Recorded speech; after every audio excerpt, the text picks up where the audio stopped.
Hello, and welcome back to the Masonic Roundtable, a weekly program where Masons from around the world get together to talk about Masonic news and opinions in a friendly and social manner.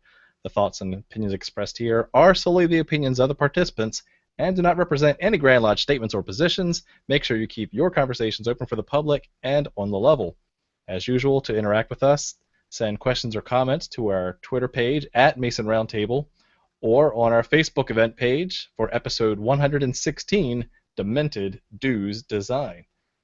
As usual, my name is John Ruark. You can't tell because our Google Hangouts isn't working tonight, but my name is John Ruark, past master of the Patriot Lodge number 1957 in Fairfax, Virginia. I'll hand it off to Robert for his introduction. Hey guys, Robert Johnson, past master of Waukegan Lodge in up and coming for the second time, Waukegan, Illinois, and host of the Masonic podcast, Whence Came You?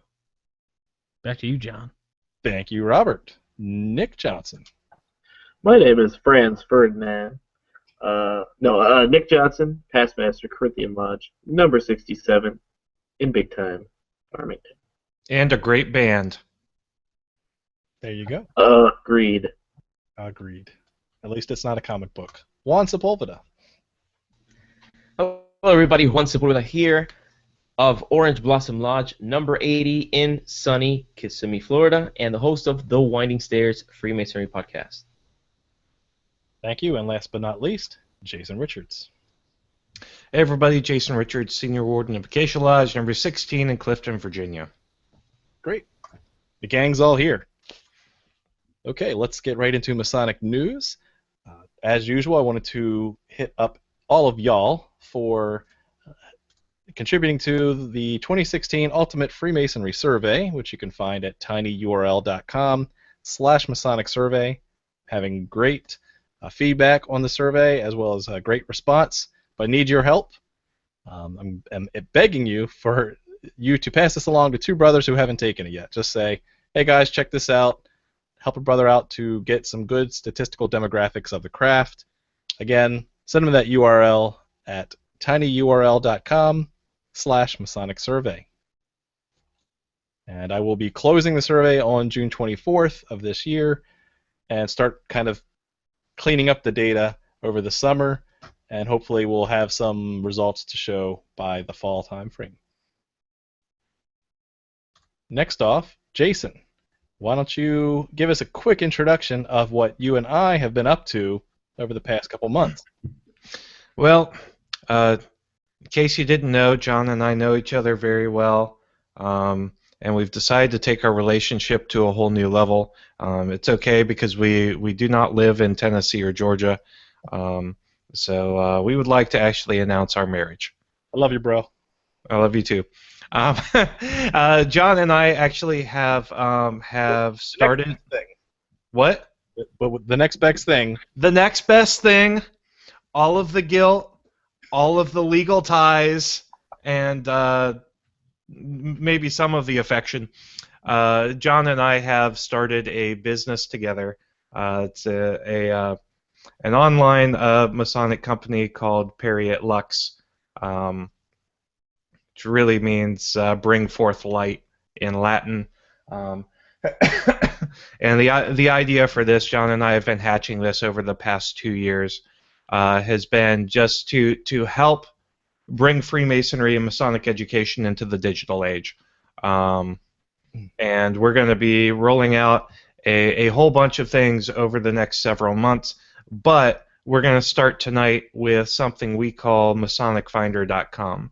which is a fantastic new way to have all of your lodge events in one place.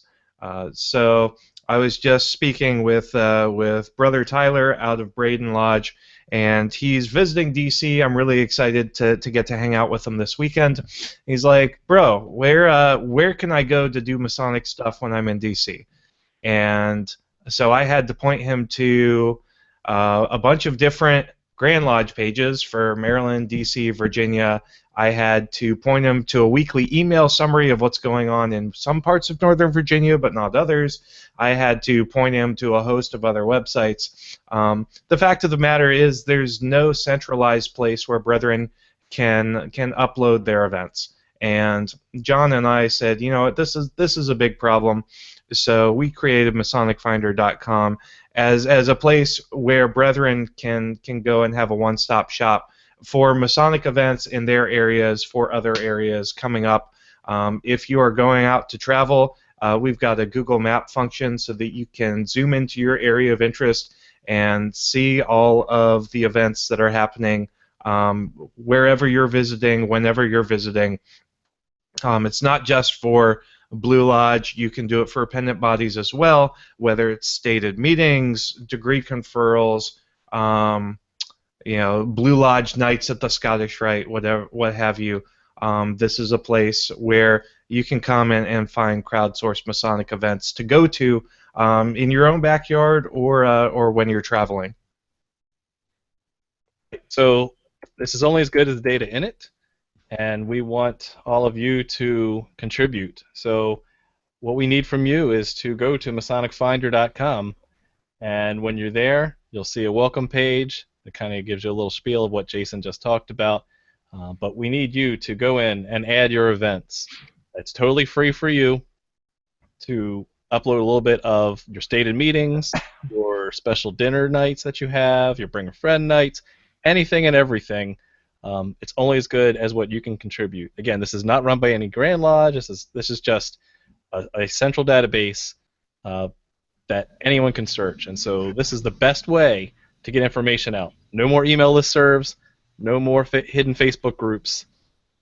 Here it is, just made for bros, by bros.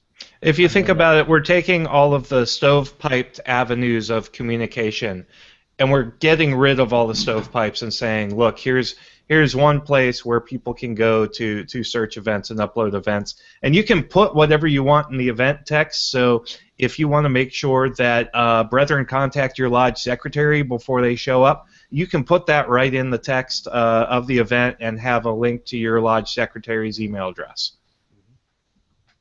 Link right to your lodge's website, all the above. It's super useful, something I wish we had a long time ago, so we decided to do it ourselves. That's So really cool. Look forward to having you guys help us support that. I know I'll be adding a ton of stuff in there over the next couple months. Come October, hint, it's going to be a mandatory thing for a bunch of lodges. Great. Hey, you know what? You get to the point where, look, you get to advertise your Royal Arch chapter's meetings and get extra visibility out so that, maybe, just maybe, you might have enough brethren to open. Yeah. And how many times have you been in the meeting? I'm sorry. How many times have you been in the meeting and everyone's saying, "Oh, well, what's going on this week?" and people keep on saying, "No, but we have the corn boil, this year." Man. And then but here you have all of them in the same spot. If everybody, I could imagine everybody in the lodge looking there as the source to figure out if it's going to conflict or not. Are you telling me announcements are not your favorite part of a Masonic meeting? They're better than the minutes. Oh man, strawberry feeds, shrimp boils. Throw them all in there. Put them on this site. Here's Set it, forget it. Youth group fundraisers. Spaghetti dinner. Spaghetti dinner. You can put your youth group meetings in Masonic Finder as well. Pancake breakfast. Sounds like an official endorsement. Yes. I'm gonna sit here. Come out to the ham dinner for Demolay. I'm gonna end up reading all of the things anyway, so I'm never gonna say, just go to MasonicFinder.com. I'm gonna go, hey, I pulled this up on MasonicFinder.com. You should go to this, and just go on and on and on. It's gonna be amazing.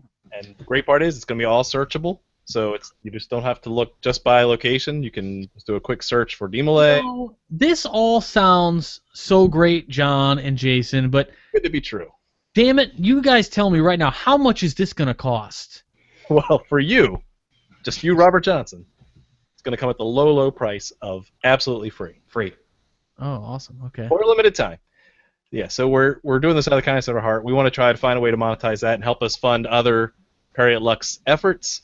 But for right now, we want you to contribute. We're letting anyone add events for free, and feel free to just dive in there. So if you want to get your stuff, your lodge items listed, put it in now.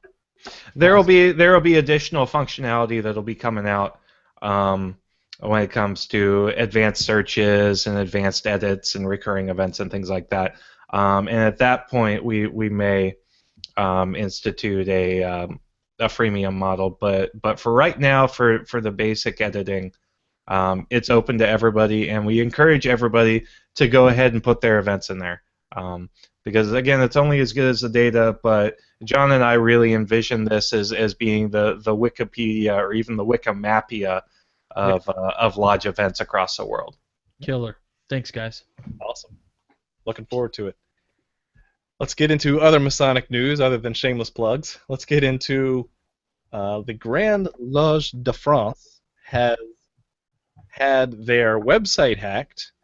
And this is reported on Chris Odap's blog, where, just as a quick reminder, Grande Loge de France is the second largest Grand Lodge in France, but not one currently recognized by Grand Lodge of England and most of the mainstream Grand Lodges. However, in a good 21st century anonymous-like digital freedom approach, their website has been hacked, and thousands of documents have been leaked on the internet. Things that are a little bit more interesting than pancake breakfasts, but this has been some sort of digital vigilante to kind of expose all the secrecy of the Masons and everything. But it's really, I think it's a story of things to come. So IT policies and security policies of your specific Grand Lodges, now's the time to ramp those up. So this is no longer a what if. This has happened already, and brethren, take caution. And this means take caution to safeguard your data. It does not mean post restrictions on what people share on social media and things like that. You really need to make sure that you've got encryption running on your websites and you aren't storing sensitive, personally identifiable information in online cloud storage devices. Yeah, I can just see some Grand Line officer going, "That's it. Back to paper trestle boards. Back to phone trees." No emailing the minutes ever. That's it. We're done. Okay. In other news, That's the day when Masonry died. becomes no longer relevant at all. But bringing us into 21st century, another piece of Masonic news is that this past week, Shades Valley Lodge, number 829 in Birmingham, Alabama, which is recognized under the Grand Lodge of Alabama, Free and Accepted Masons, have initiated, passed, and raised a brother who is an African American. This shouldn't be a big deal, but it is, because this is the first time ever under the mainstream Grand Lodge of Alabama that this has happened. Brethren, what do you think about this? It's amazing. Part of it is surprising that it is news. It's like, wow, this is happening right now. You expected this to have happened a long time ago, but I don't want to take away from the importance of it. I'm very happy that things like this are happening. Coming from a brown person, it is. I really appreciate when people. Ish. Yeah. Oh, I really apologize for those that listen to the podcast and haven't seen the video. Slightly tanned. No, but the thing is, like, You're an honorary Caucasian. well, yeah, I've been. I'm a Kentucky colonel. So anyway, I think it should be easier for us in this day and age to look beyond the pigment of someone's skin. Like, really, the content of an individual is what really matters. So it's an honor to see that this is happening, and they're setting a great example for everybody else. And I think it's interesting, Juan, that you describe it as amazing. I hate to say it, but I think I describe the entire situation as utterly pathetic. The fact that it has taken how many years since the Civil Rights Movement, how many years since the Civil War, in a fraternity that is designed to take the best of man and make it better, emulating the Creator, and you wait 150 years after, 160 years after the end of the Civil War to break that racial barrier. I think it's a reflection of the sad state of a lot of the U.S. today. Is it a great step? Yes. Is it a fantastic thing that I personally want to see more of? Yes. Is it indicative of a greater underlying problem in United States society? Yes. Absolutely. Well, and I'm sharing on here a relevant XKCD that explains that interracial marriage itself was not accepted by the majority of the United States population until 1995, and it's still not at 100%. It's just kind of sad that we still live in a very slow-moving, slow culture. And especially in ours that's demographically older. I mean, we all know that. And so, it's sad that it's not surprising, but I'm glad that finally one step has been made. I'm glad that I saw that Brother Victor was there as well, who, for all of you who don't remember, he was the one who was involved in the very public fight to allow him to actually become a member in the state of Georgia. Thankfully, everything is finally settled down there. And so I'm just glad that maybe finally we're putting one foot on the path of modernity, Great.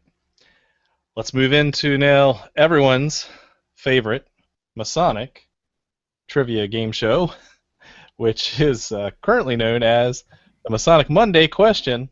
On Tuesday. On Tuesday, Jason Richards. On Tuesday, John York. Oh man, you know what? I'm not going to stop doing this. No, I had to It was call. mine. I can mute you at any time.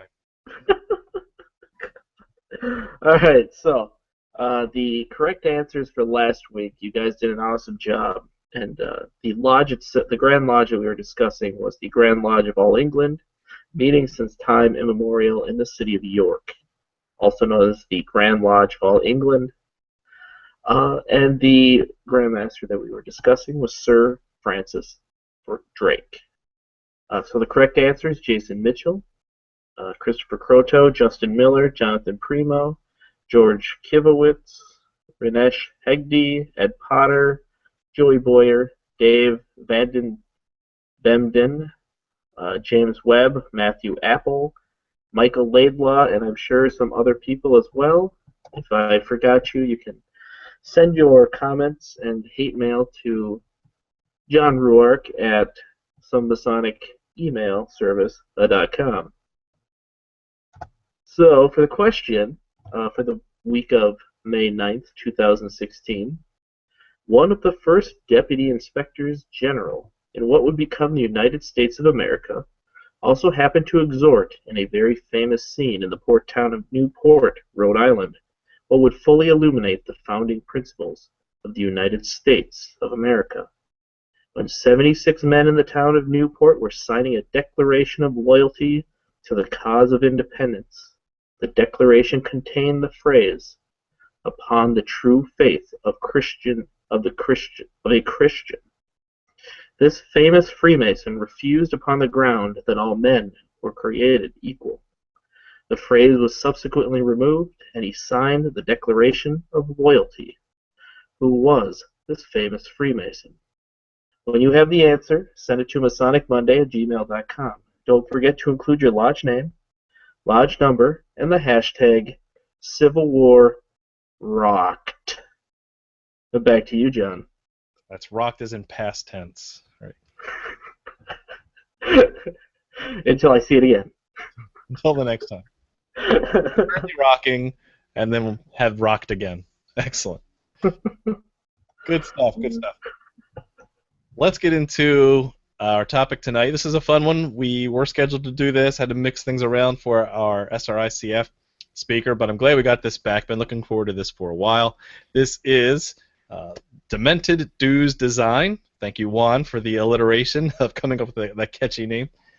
And tonight we are going to talk about dues, but not in the traditional sense and how we've talked about this in other episodes, but more specifically, any crazy idea to promote lodge activity while getting income into the lodge, and how that can be changed in a different way other than the traditional annual payment model that we're used to.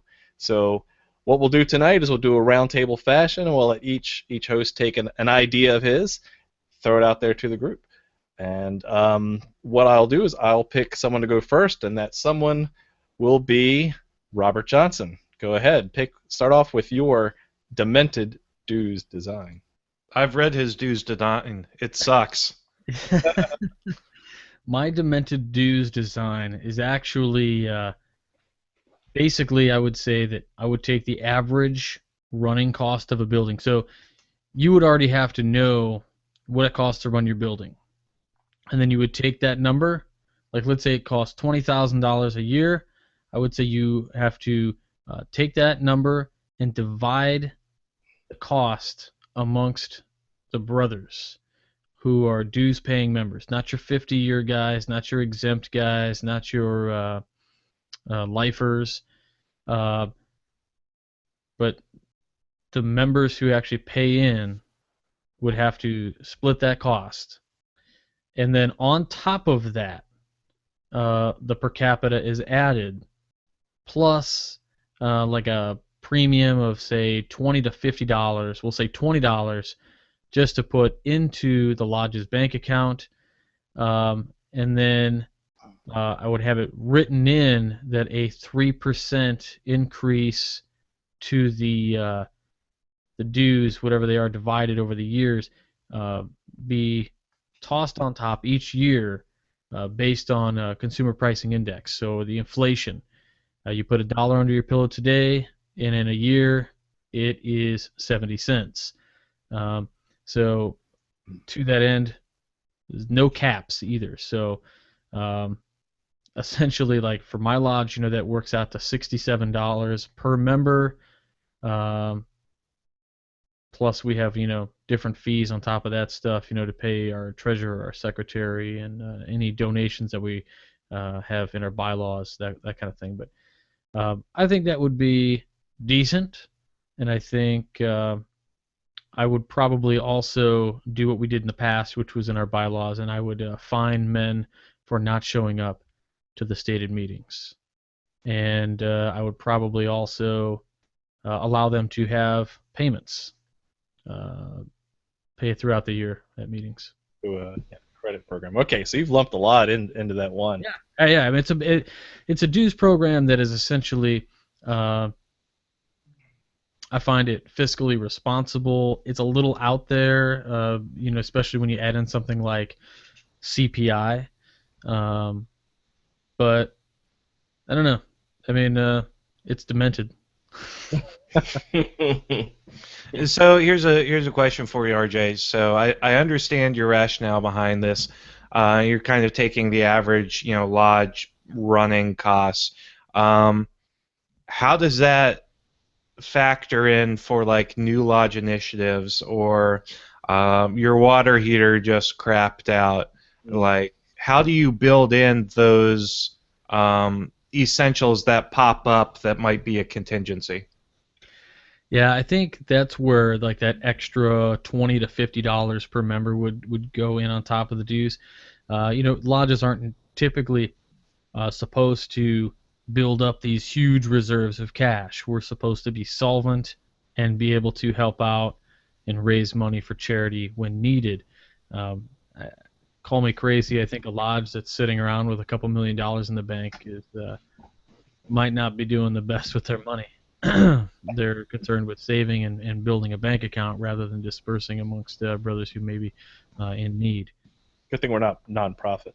It's also a good thing we're not a charitable organization. Correct, yeah.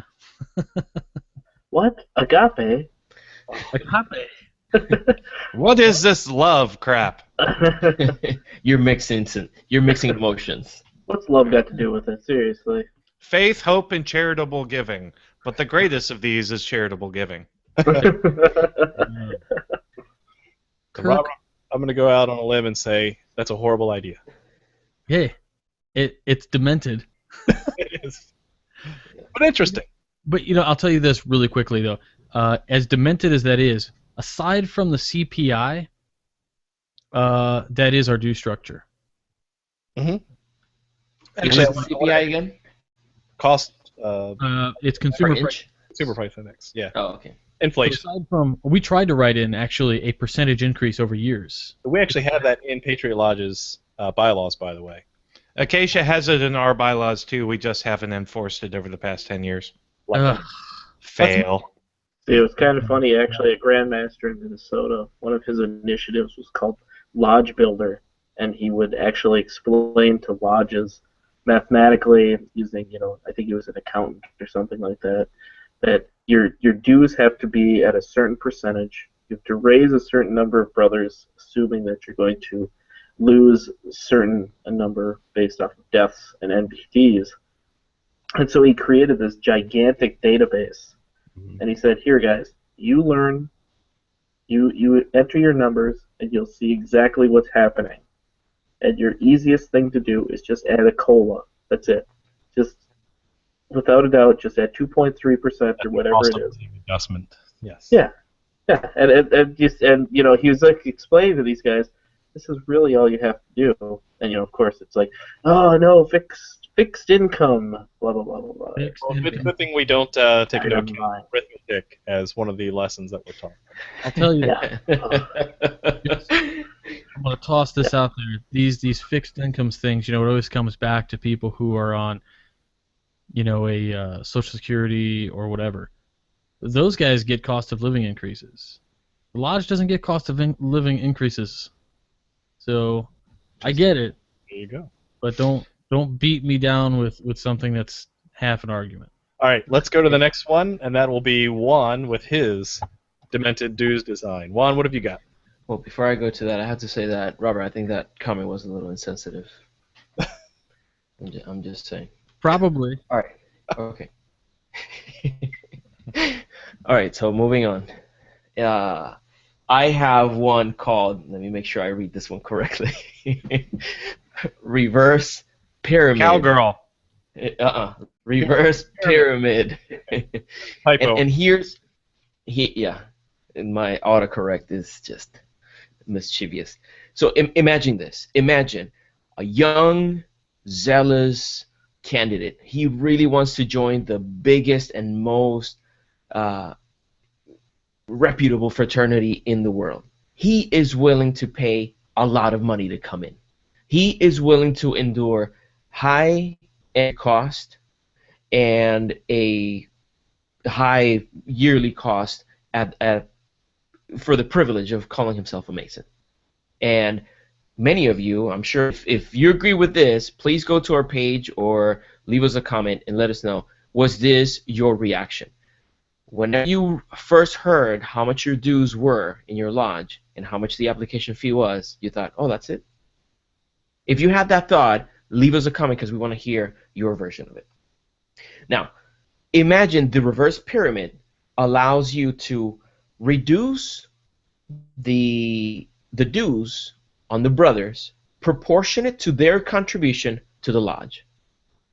And you'll set some milestones for the candidates to achieve. And if you look at this from an economic point of view, if you incentivize people, it's all about incentives. People work based on incentives. So if you incentivize people to spend more time and energy into the things that are going to have the most impact in the long run, then reducing the dues is not going to be detrimental to your lodge. It's going to be a benefit because you'll have more retention and participation. So if you could go to the numbers and see what are the things that really curve attrition and non-payment of dues, one of the main ones, in my opinion, is going to be lack of Masonic education. So if you hold these brothers with the incentive of reducing their dues, you hold them to contribute to the increase in Masonic education in the lodge. That increases the satisfaction of the brothers that join, reduces the amount of attrition and non-payment of dues, or just that sort of thing.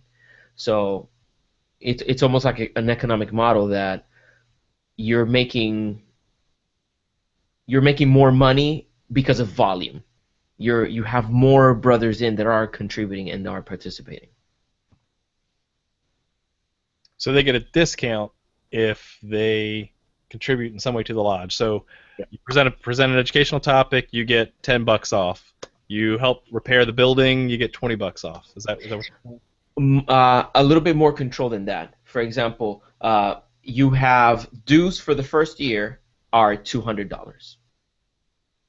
On the second year, they would go down to $180 if the brother reached level fellowcraft and was actively engaged in giving mentorship to the entered apprentice. And then on the third year, his dues go down $20 more if he achieves these parameters, and you continue to decrease it until a certain amount. And if you have an actuarial scientist like what Nick was talking about, they can figure out what is that minimum amount that you can have and still have a thriving financial health. I think your minimum really, like if you have a guys coming into that, and when I came in, they were like, so can you? The third question we have for you, Robert, is can you afford the yearly contribution? Can you afford to be a Mason? And I looked at them and I was like, stone cold, right? Here I am. I'm making crap money. I'm working nights. I'm like, crap. How much is it? Sweat coming down my face. Like, I'm terrified this is going to be something I can't do. And they go, it's $60 a year. And I went, but like, what else? Like $60 a year. And I went, yeah, that sounds good. Okay. And so, to that respect, or to that end, whatever, I'm thinking like your entrance in as an EA should be like $1,000. $1,000. And then as you go through, you're whittling it away. By the time you've been a past master now you're down to $200 a year. Because honestly, I'm thinking $150 to $200 a year is probably what it costs per member to keep the fraternity under the Grand Lodge system alive. I think immediately jumping, you starting at 200, kind of leaves you nowhere to go. I mean, I know you were just throwing arbitrary numbers up. I really was, but that's very true. And one thing that I might not have mentioned is that if you are able to do that, where you have a big amount, let's say $500 for the first year, just to give a different number than you antagonistically. If you start with $500, not everybody is going to contribute and meet all those caveats that I mentioned. So some of these people are going to be, you'll have the force that is pushing them, incentivizing them to really create, and when they don't, you have the other force where they will be paying more than anybody else. It's not like you have someone paying $50 and that does nothing. It doesn't even pay one bill in the lodge. Here you have a guy who, almost as a punishment for not contributing actively to the lodge, he's flipping the bill. He's the one paying for the light. Demented. That's demented. I think Nick has one that's kind of related to that. Why don't you talk about yours, Nick? Sure. This one comes from a buddy of mine, Matt Gallagher, and his model is kind of focused on that, because not everybody can afford, $200, but many people can, right?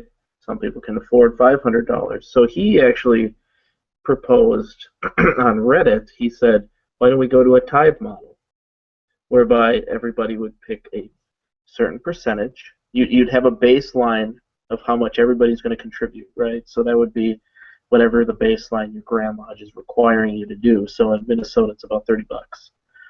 And then from there, you just look at your AGI or whatever the lodge chooses, and then voluntarily you contribute that amount of money to the lodge on top of your dues." Is that that way, kind of how things happen now, though? Putting the hat on the altar, paying for dinners, like you have people who are donating to the lodge above and beyond their dues anyway, out of the goodness of their heart. Yep, and this one would make it so that everybody has to do everybody's expected to do that. So you're expecting more of that skin in the game, and I mean it would probably have to run like in a similar model to how LDS works, which is you're assume that you're figuring out that tithe yourself, and so it would be voluntary, but it's a way to make everybody even, so to speak, at least monetarily. Okay. And yes, LDS stands for Latter-day Saints, of which I am not one. But We're not allowed to model Masonry after LDS. Religion in general. Just make sure you give your 10% to your lodge, and you're good to go. 10%. I could do that. Mhm. I'd get behind that, Nick. Let's Well, do that. even 1% would be. I mean, what is that? So 10% of 0 is right. I So, want to see your tax return. but actually, yeah, your unemployed guys could be Mason for free. No, because if they're getting paid by the state, I want 10% of their 60%. Well, and the counter argument to it, and this is actually a really good point, is that when you're buying into a corporation, right, you're buying at a share price, right? So yearly, the best way and the most even way, and this is the counter argument to this tithe model. Yes, I'm arguing against myself, but would be that not all the shares are equally being paid out, because certain people are paying more for the right to vote versus others, and it's fundamentally unfair at that point. So that's a counter argument. It's a horrible idea. Very horrible. You want to hear a good idea? Here's my good idea. Well, now let's stick with Nick's for a second. Isn't this basically Masonic socialism?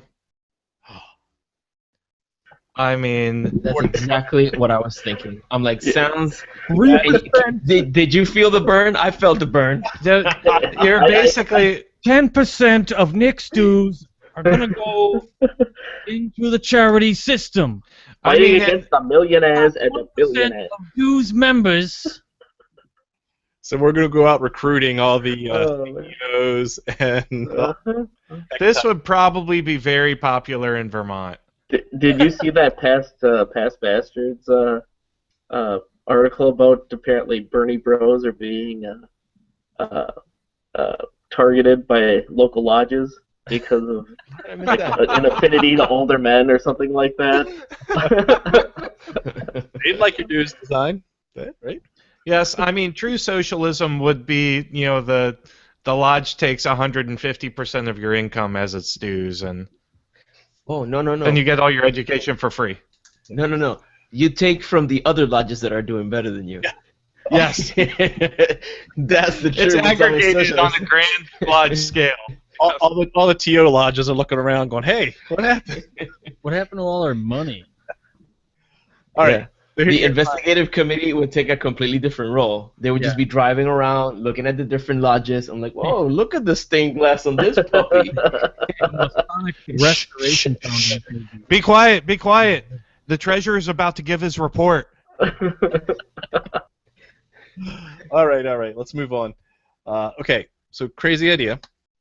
Right now, Sucks. it probably does. So let's just start off by saying that the way we currently do dues today is on an annual basis. So in effect, we're basically getting a Netflix model where you pay a subscription fee of lodge, right? So basically, all the lodge you can eat for a flat fee. That's your basically annual dues, and you have to re-up every year. And Netflix pays by the month, but I'm going to go even a little bit further than that. I'm not saying pay dues by the month. I'm saying, what if instead of doing an all-you-can-eat subscription fee, because some guys are going to lodge more than others, how about if we incentivize lodges to actually have good programs by paying per meeting? Right? So we've talked a little bit about offsetting costs for the building and making sure that all of your current costs are covered in due structures, but that doesn't give you flexibility to, let's just say, hey, let's all fly all the brethren over to England for a meeting, right? That doesn't get covered anywhere, but it's a great idea for a lodge event. So what if you paid per meeting up front that you can't enter the lodge room until you pay ahead of time the cost it would take to run that meeting. So if this is a table lodge, you have to pay a little bit more to help offset the cost of food and wine, that kind of thing. If this is a speaker that has honorariums, you want to make sure that they get compensated accordingly for coming to speak at your lodge. That they're not doing that for free. So if you have a really, really, really, really good speaker, they're usually not going to do it for free, right? You want an ex-president to come and speak in your lodge. Then pay up front, charge for that event, and that becomes your due structure because you're actually considering all the costs within that specific meeting. You're just borrowing what Patriot did for dinners. We're going to charge all the things. That's what We're going to charge all the things. You can't step in the room for dinner unless you've paid for dinner. So, like, let's say I stand outside the lodge room, right? And I'm standing there with my phone and my PayPal card reader, and a lot of bros are coming up and they're handing me their Visa cards, and I'm swiping it. And then all of a sudden the guy's like, "Hey, what's that percentage?" And I'm like, "I gotta wet my beak, buddy. I gotta wet my beak. I get $5." tax collectors. But again, what that does is it actually incentivizes lodges to do more than just read the minutes, right? How many times have you paid for lodge, right? Whether it's a percentage of your time going from your annual dues going to lodge, and you show up, and you're like, this is it? This is what I paid for? I mean, yeah, I could be doing better things with my time. But if you knew that this was well announced on MasonicFinder.com, branding, and said, hey, we are having the Prestonian lecturer for this year come to this event. Great. Now you can actually offset, have a great program, and actually bring people in from outside to offset those costs. I've seen that movie. It's called Goodfellas, right? Isn't that what this model is essentially, right? I mean, Screw you. every little thing. Right? Yeah, It's my motto. It's my motto. You should get that tattooed right there, Screw you, pay me. Not quite, That's but not yeah. the way the phrase goes. Yeah, how many times did they say the F word in that movie? It was like wasn't it like 500 times or something like that? It's like a record. So is about half as many F-bombs as are thrown in a normal After Lodge podcast session. Ding. All right, so that's my Demented Dues idea. Let's go to Jason for his. All right, so my idea gets back to what John was hinting at. The fact of the matter is there are oftentimes we run into lodges that overpromise and underperform. So how do we fix that? Well, we hold the lodge accountable for providing a service commensurate to the dues structure. So you and your significant other and your family are going on vacation. You decide to go to Sandals Resort. all inclusive, baby. You pay up front, and you don't have to worry about anything. Your drinks, your entertainment, your food, it's all paid for. You can leave your checkbook at home. That's what I'm thinking for this design model. It is the all-inclusive Masonic experience package.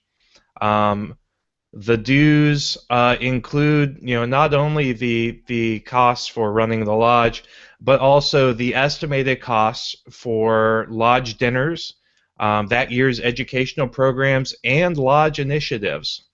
It's a larger lump sum per year, but it's use or lose. So, if the lodge is performing up to expectations or exceeding expectations, there's a sunk cost in there that where brethren might actually show up because they're like, wow, yeah, I'm paying for it, so I might as well come and show up. This means, though, that the dues amounts can vary year to year. And what I would propose is that each December, depending on when your installations are, our elections and installations are in December.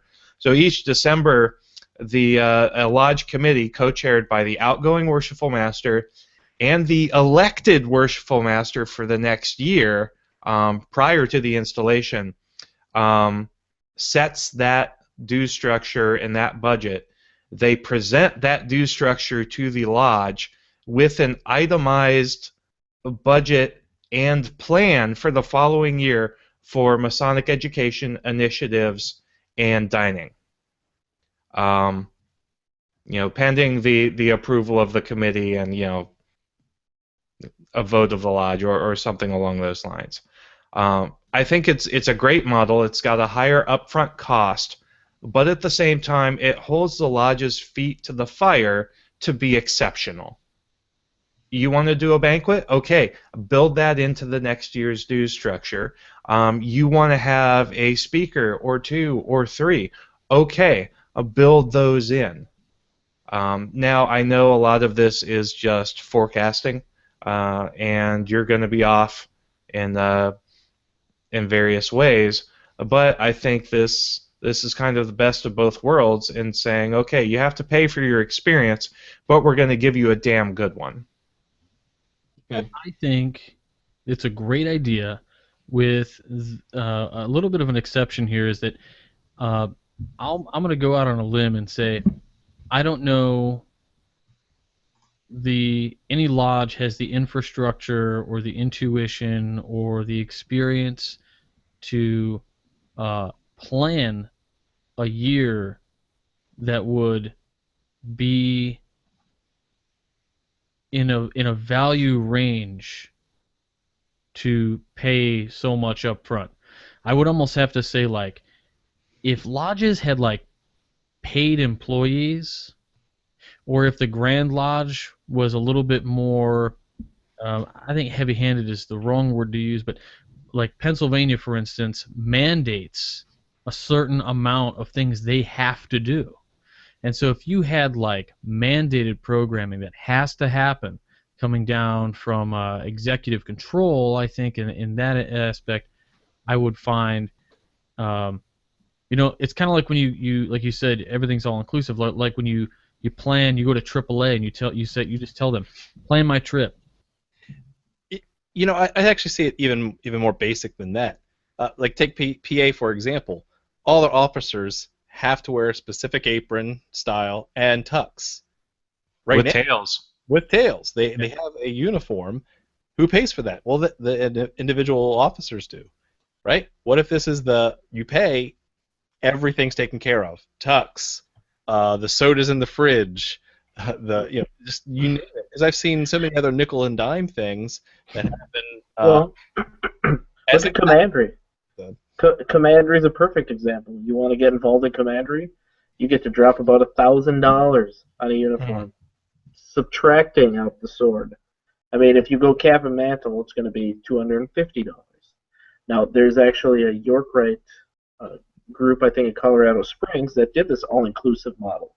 So what they did is they took every single thing that you would need, whether it's an apron, the cap and mantle, everything, right? and you would just pay for it, and you get it all. They just give it to you, so you've got everything So, that you and need. to counter RJ's argument real quick, because I love a good sparring match, I would disagree with you that that lodges don't have the wherewithal to plan a year in advance.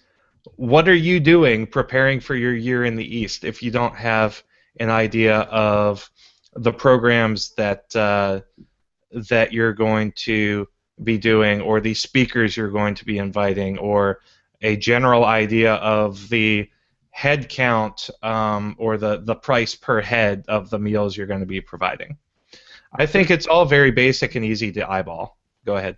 I think you can do exactly what you're talking about, and you can, of course, every master kind of goes in with a plan of sorts. I think when you said something like sandals, I'm thinking there are something huge, like every year there is a huge Masonic symposium each month. There'll be 14 banquets. There will be this. There will be that. I mean, like, I'm thinking, almost like things planned for you, like university. Mhm. And in that sense, that's where I kind of feel like I don't know any lodge who is planning like that. But I think I would like to see an organization do something like that. Like the Valley of Chicago Scottish Rite is very much very planned every year. It's very corporate. Interesting. All right, let's go to social media and real quick and see what some other ideas that you guys have said or some reactions to things that we've said currently on the show. But I wasn't done talking. You are. No, I am now. All right, so Brother Scott Sherman, our good friend up in Massachusetts, talks about his experience setting up or restarting Boston University Lodge, one of the sister academic lodges to the Patriot Lodge. And he said, when we were getting ready to restart Boston University Lodge, we got to talking about appropriate dues. At the time, two of our brothers, undergraduate students who belonged to a Greek fraternity at BU, said their semester dues for the frat were $800. Now, we didn't go that far. Joining costs $300, annual lodge dues are $250, and the Grand Lodge adds an assessment to that of $65. So you're looking at about $315 annually and $300 to join. I mean, Less than $1 a day. yeah, that's not terribly horrible. I mean, he said semester. Did he not? So Yes. he's talking what? Multiples of $800 in a year. I would look at. I mean, to join a lodge here in Lake County, Illinois, anywhere between $400 to $700 just to join and become a Master Mason. Then after that, it's still $120 a year. I think that's pretty decent. That's a good due structure.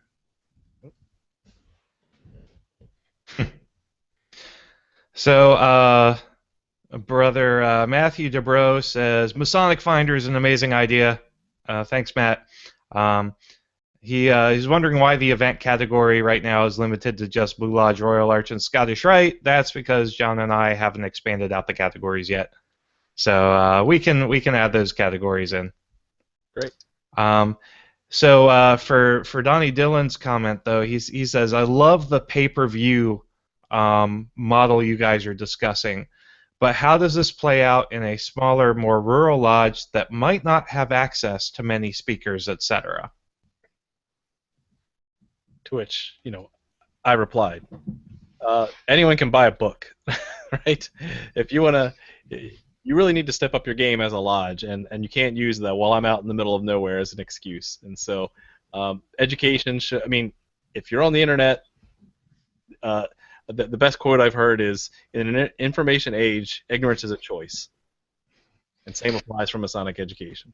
Case in point, I am Skyping into a lodge in Wisconsin the end of June to give a Masonic presentation. Travel costs are $0. Zero travel costs, zero speaking fees that I know of. Jason, And at Waverly? yeah, it's Waverly. Mm-hmm. Great guys. Yes, there. Yeah. I'll be speaking there this month, the same way. Yes, Brother Patrick Birch has a plan to get all of the hosts of the Masonic Roundtables to speak at his lodge at some point. So, and He's almost there. yes, he's almost there. He hasn't asked John though. Well, Chopped liver? Come on. hello. Yes.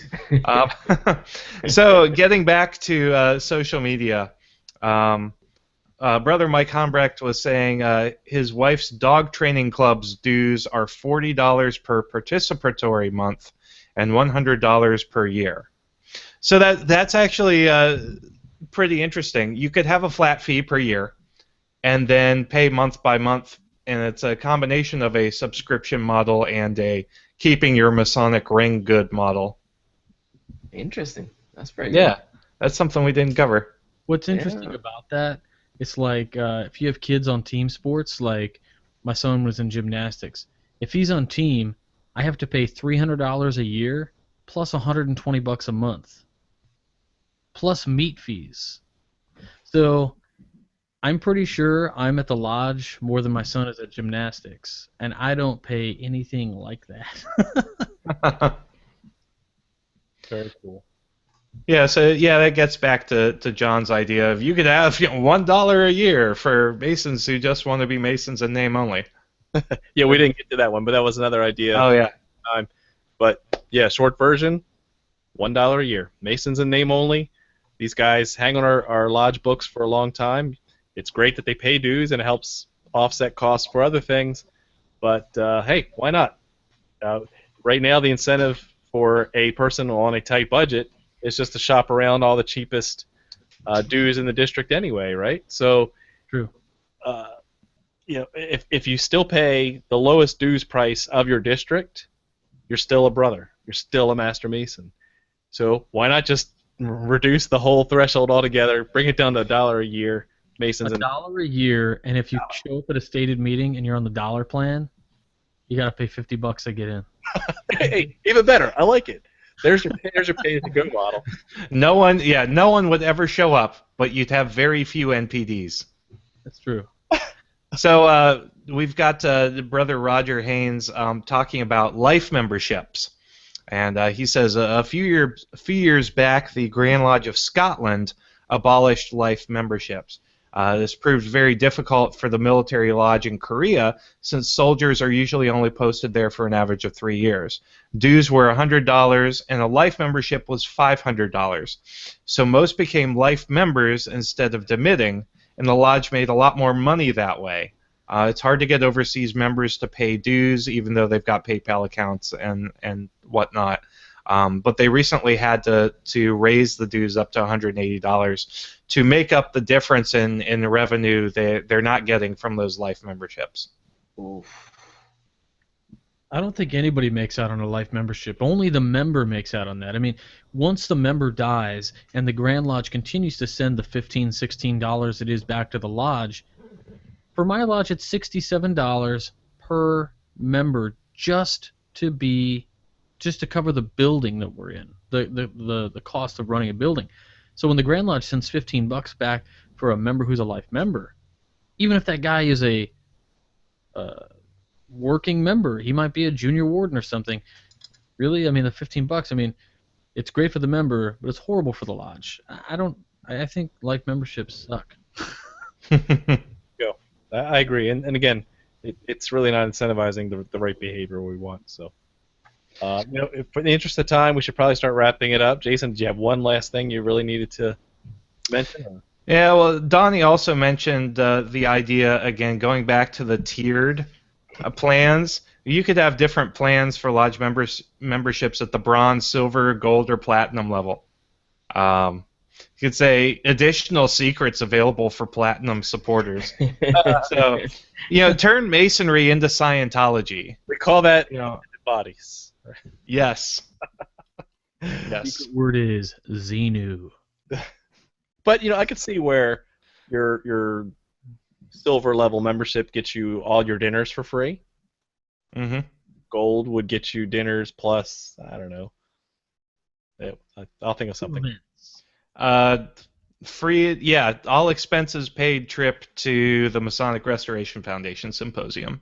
Something like that. Or being a big education person myself, what if you paid a gold thing and you got a free book a month from the lodge? Ooh. Uh-huh. You get a little something back. It'd have to be good books, so. Yeah, that's subjective. That's true. You get what you get. Yeah, it's build my own Masonic library program. Great. All right, we've got a bunch more comments. Everybody online had some really neat things to say. So for those of you watching and listening, please check out the Facebook page because there's a lot of discussion going on there that we just sadly can't get to tonight. But I'll send it back to you, John. Great. I think we sparked some great discussions. So, yeah, let's start wrapping things up with final thoughts and shameless plugs. Juan, why don't you start leading us home? It would be fun to look back a year or two from now and see if any lodge in the country, or the world for that matter, decided that, oh, maybe that's a good idea, and tried it. Try one of our Demented dues designs. But the idea of the whole program, and I hope it came across that way, is that we wanted brothers to be able to think outside the box and to share among ourselves different ideas that could get the conversation started and can get people really trying to figure out solutions to the problems in their local lodge. So we really appreciate the participation of everybody. If you have any Demented dues design of your own, make sure to go to facebook.com/the Masonic Roundtable and leave a comment there. Also, make sure to chastise and belittle any other comment that you find. I'm kidding. No, that's what we were doing today. That's right. You keep it clean on social media. Yeah, that's true. That's true. Okay. Yeah, I was gonna say something inappropriate. And that's only. It's gonna be released in the platinum level audio of the Masonic Roundtable. So we talked about keeping people incentivized and keeping people engaged. That's one of the main ways to keep the brothers satisfied. We came to Masonry to find something, and that was to find light. And finding light is not enough unless you utilize it to illuminate your path. And that is one of the things that I wanted to accomplish with the latest project that I've been working on, The Winding Stairs, and it is called Applied Freemasonry. You can think that I will be your virtual mentor in your journey through lessons in Freemasonry, and I'm using as many tools as possible to engage with a small group of brothers and help them get the best experience from Masonry possible, really applying the lessons learned in Masonry to their personal, business, and spiritual life. So if you're interested in learning more about this program, time is very limited. I think we're extending the sign up for another 24 hours. So by midnight tomorrow, that is May the 11th, by 11:59 p.m., the door closes and nobody is going to sign up until we open again registration perhaps several weeks later. So go to thewindingstairs.com/mentorship. Thank you, brothers. Great. Looking forward to what you come up with there, Juan. It's a fascinating idea. Again, I'm all for mentorship in the digital age. So thank you for that. My pleasure. Robert. Well, I guess the first thing I want to say is that all of your ideas were horrible except for mine. Agreed. And I concur with that. And let me tell you why. yeah, here's the deal. No matter what the dues structure was, honestly, I would have went along with any one of the ones that came up. Because the overwhelming theme was either making the lodge solvent or engaging the brothers or giving them or forcing the lodge to push value into the programming to equal the amount you're going to pay. None of these ideas I heard tonight, I thought in my head, there's no way in heck I'm going to pay that, or I would do that. I thought they were all super valid. Even Scott Sherman said that the fraternity paid $800 a semester. I would pay $800 a semester for my lodge. I value my Masonic membership. I'm active, and I think if members who are that active want to do that, that's not a bad price to pay. When you have people complain about how high the dues are, those are also very much, you will find, the same people who don't show up. If they don't show up, they don't see the value. If they don't see the value, they don't want to pay. So think about that. Get out there, engage these members who haven't been to lodge in a long time. And this is me just talking as a secretary. Engage those members, get them to come out and see the value of the membership. And if you don't have a value there, fix it. And that's what we try to do here, to give you these topics to discuss, to fix things, to give you ideas, to help you muse about these topics. So thank you so much for listening and watching, and it was just awesome, the conversation and the hilarity we had tonight, actually. And I'm just gonna just say quickly that Juan's program is really cool. I believe very much in the mentor-mentee system, both professionally and in the fraternity.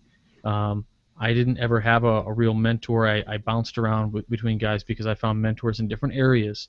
My mentor for Grand Lodge stuff is a guy I actually asked to be a mentor. I said, "Will you mentor me? Can I call you once a week?" And this, that, and the other, and kick me in the pants if I'm not getting a project done. And of course he said, "Yeah." It's very important. So check out what Juan's got going on, guys. Thanks. Very cool. Jason. So just hearkening back to what Robert was talking about, look, we don't see dues as a burden. We see it as an enabler. Your lodge is enabled to give you what you want to get out of Masonry through your dues.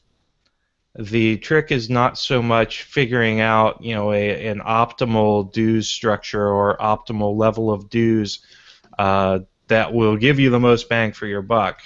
The trick really is holding your lodge accountable to provide you something commensurate, an experience commensurate with that for which you're paying. And if it's not doing that, then there's a problem. So, and I think that's one of the reasons why Masonry is struggling a bit today. It's just you've got boring business meetings that don't cater to what Masons want. What do Masons want?